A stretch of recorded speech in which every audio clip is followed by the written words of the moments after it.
ప్రధాని మోదీ అధ్యక్షతన నీతి ఆయోగ్ భేటీ కొనసాగుతోంది. వివిధ రాష్ట్రాల సీఎంలు, కేంద్రపాలిత ప్రాంతాల గవర్నర్లు, కేంద్ర మంత్రులు హాజరయ్యారు.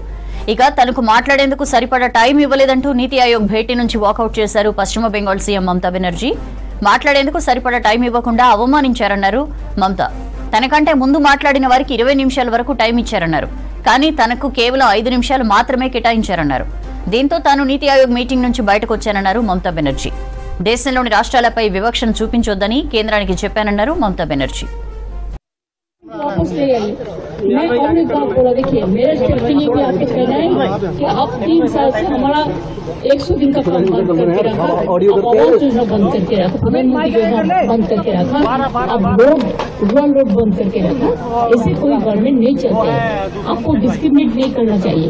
If you discriminate between your party and other party, how the country will run? When you are in power, you have to take care for all. boys and girls. मैंने जो बोलना एक ने बोला है उसका बाद में बस मैं माइक स्टॉप कर आप छोड़कर आ रहे हैं बीच में बोलने चाहते थे लेकिन मेरे को बोलने के लिए वो 5 मिनट में स्टॉप कर दिया. जब हमारा से बहुत आगे जो बोला है 5 जन उन लोगों ने कोई भी पोजीशन से मैं एक ही लाया, लेकिन डॉक्टर నీతి ఆయోగ్ మీటింగ్ కి సంబంధించి డీటెయిల్స్ తెలుసుకుందాం. ఢిల్లీ నుంచి మదార్ మనతో లైవ్ లో జాయిన్ అవుతున్నారు. మదార్, మమతా బెనర్జీ అన్నట్లే చేశారు, మాట్లాడేందుకు ఛాన్స్ ఇవ్వకపోతే వాకౌట్ చేస్తా అన్నారు, చేసినట్లే ఉన్నారు. ఏంటి ఇన్ఫర్మేషన్?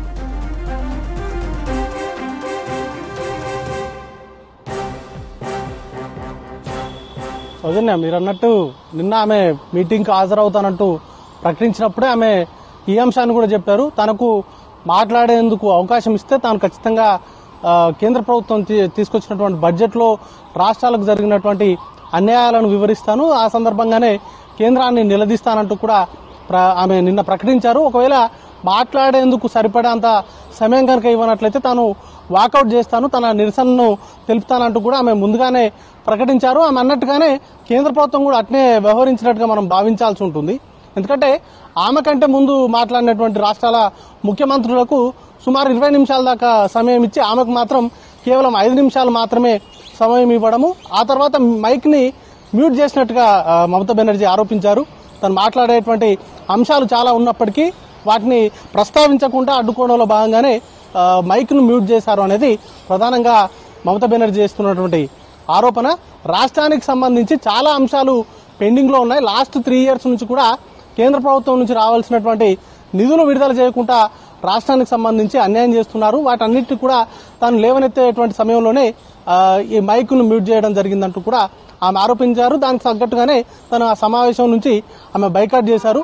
అయితే యాక్చువల్గా విపక్ష పార్టీలకు సంబంధించి ఇండియా కూటమి ఆరు విపక్ష పార్టీలకు సంబంధించిన రాష్ట్రాల అధికారంలో ఉన్నటువంటి సీఎంలో కేవలం ఒక మమతా బెనర్జీ మాత్రమే హాజరయ్యారు. మిగతా వాళ్ళందరూ కూడా బైకాట్ చేశారు. అసలు సమైక్య స్ఫూర్తితోటి వ్యవహరించాల్సినటువంటి కేంద్రం ఆ దిశగా నడుచుకోవట్లేదు. ఇటు 23వ తారీఖున ప్రవేశపెట్టినటువంటి బడ్జెట్లో రాష్ట్రాలకు సంబంధించిన కేటాయింపులు జరగలేదు. గతంలో ఇలాంటి సమావేశాలు జరిగినప్పుడు ఇచ్చినటువంటి సలహాలు, సూచనలు కావచ్చు, లేకపోతే రాష్ట్రాల నుంచి వచ్చినటువంటి విజ్ఞప్తుల పట్ల కేంద్ర ప్రభుత్వం సానుకూలంగా వ్యవహరించట్లేదు, ఉదారంగా వ్యవహరించట్లేదు. 1-2 రాష్ట్రాలకు లేకపోతే ఆ పార్టీకి బీజేపీకి ఎవరైతే అనుకూలంగా ఉన్నారో, వారి కూటమిలో భాగంగా ఉన్నారో ఆ రాష్ట్రాలకు మాత్రమే మేలు చేకూర్చేలాగా నిర్ణయాలు ఉంటున్నాయనేది ప్రధానంగా మొదటి నుండి వస్తున్నటువంటి ఆరోపణ.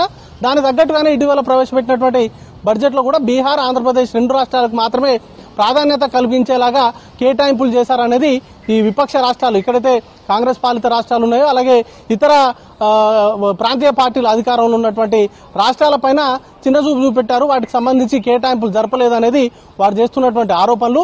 ఈరోజు జరిగేటువంటి ఈ సమావేశంలో ఏదైతే నీతి ఆయోగ్ సంబంధించి ఈ సమావేశం 9వ పాలక మండలి సమావేశం ఉంది కదా, ఆ సమావేశంలోనే వీటన్నిటి కూడా ప్రస్తావించారు. ఎందుకంటే టీమిండియాగా వెళ్ళాలి, వికసిత్ భారత్ 2047 కల్లా అభివృద్ధి చెందిన దేశంగా, అలాగే $30 ట్రిలియన్ ఎకానమీతో కూడినటువంటి బలమైనటువంటి ఆర్థిక శక్తిగా భారత్ను నిలిపేందుకు రాష్ట్రాల సహకారము, ప్రజల సహకారం చాలా అవసరమని కేంద్రం భావిస్తూ ఉంది.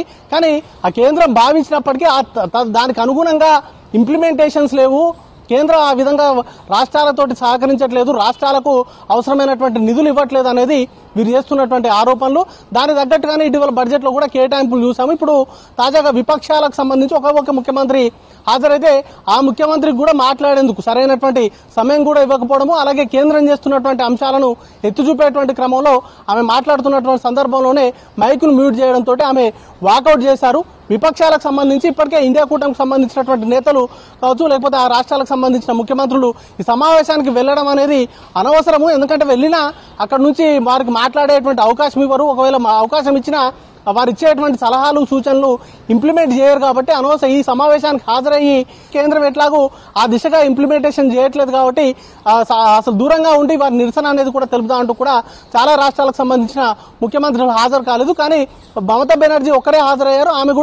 ఆమెకు మాట్లాడేందుకు అవకాశం ఇవ్వకపోవడంతో ఆమె బయటకు వచ్చారు. ఇప్పటికే చాలా ఇష్యూస్ ఉన్నాయి కేంద్రానికి సంబంధించి. బీజేపీ అక్కడ బెంగాల్లో పాగా వేయాలని గత లాస్ట్ 2 ఎలక్షన్స్ లో కూడా చాలా ప్రయత్నాలు చేసింది. అసెంబ్లీ ఎన్నికల్లో అయితే అసలు టఫ్ ఫైట్ జరిగింది రెండు పార్టీల మధ్య. ఇప్పుడు దానికి తగ్గట్టుగానే దాంతో అక్కడ ఉన్నటువంటి గవర్నర్ను యూజ్ చేసుకుని మమతా బెనర్జీని ఇబ్బంది పెట్టేటువంటి ప్రయత్నాలు చేయడము, ఆ తర్వాత రాష్ట్రానికి సంబంధించినటువంటి నిధుల విడుదలలో కూడా జాప్యం చేస్తుండడంతో ఆమె బాహటంగానే తన నిరసనను తెలిపింది. ఈ రోజు జరిగేటువంటి మీటింగ్ లో కూడా ఆ అంశాలు ప్రస్తావిస్తున్నటువంటి సమయంలోనే మైక్ ను మ్యూట్ చేయడంతో మమతా బెనర్జీ బైకాట్ చేశారు. ఇక ఈ సమావేశానికి సంబంధించి వాకౌట్ చేస్తున్నట్టుగా ఆమె ప్రకటించి బయటకు వచ్చి ఆమె తన ప్రొటెస్ట్ అయితే తెలిపారు. సౌజన్య.